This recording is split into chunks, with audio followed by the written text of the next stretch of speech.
با آمادهبونا جمارک جروشنبیر و پارێزەر و ئۆلدار و هەروەها ڕێخستنên mafên jinê پارێزەر نەجاح هۆvek سیمینارek bi navê yasayên hişkberiyên dijî jinê di destûra Sûrî de li Dêrikê pêşkêş kir.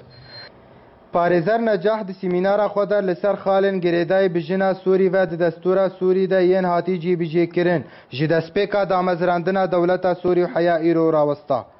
Daxuyakirin got di heman demî de ev zagon negorî daxwazê jinê ne û jina Sûrî maye bin dest û bi taybetî jina Kurd wiha pê de çû. جبر حياة أمي اجتماعي أم ناخذن خو بإيشينن حق جنيجي نادية دا نجم أخر ويناك حتى جوزر ويجي بروتبن حتى أشياء ويجي هذيجي جبر فيك أم تخوازن الطلاق التعسفي جبنيش قانون رابي بس ببي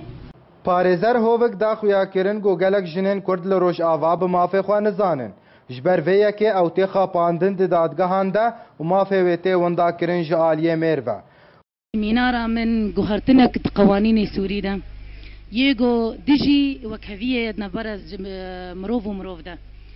نقبرة جنو مير ده نقبة أديانة ده تدبيني نقبة طائفة وطائفة ده راسي دبي أف قوانينها ورن جوهرتن لبلي أف جوهرتن شبابي دبي جوهرتن دميجي جنو مير ده شبابي دبي هم هردو جي زانبه جواكا مي كردي ده جواكا سوري ده دبي زانبن إنه جنو إسلامية كن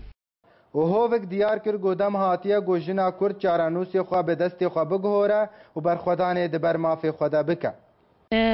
Jin vê derfeta gojir çêbûyî şoreşê de derketiya meydanê û karê xwe dike. Karê siyasî dike, karê meydanî dike, karê pêşindanê dike û em wek munezema Îtihad Nîsayê Kurdî fî Sûrî hevgirtina jinên Kurd munezemek mujtema medenî civaka sivîl wek naşîtek ez divî karî dikim birasê karê qanûnî de ez dixwazim ez bidim xuyakirin meşruekî min heye ji bo guhertina ve qewanîna destûra Sûrî de.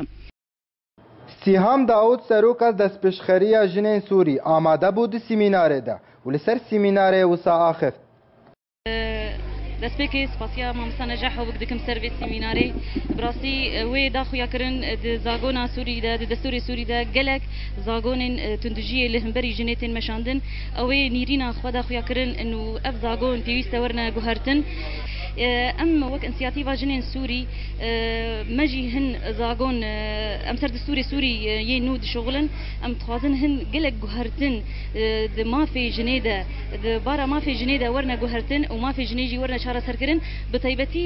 jina Kurd îro tê xuyakirin di cîhanê de pîvana jina ye. Di destpêka şoreşa Sûrî de jina Kurd bi her şêweyekî bejdar bû di evê şoreşê de. Bi hêviya damezrandina Sûriyeka nû û mafê wê jî tê de bêparastin. Ji Dêrikê, İsmaîl Elî, ARK TV.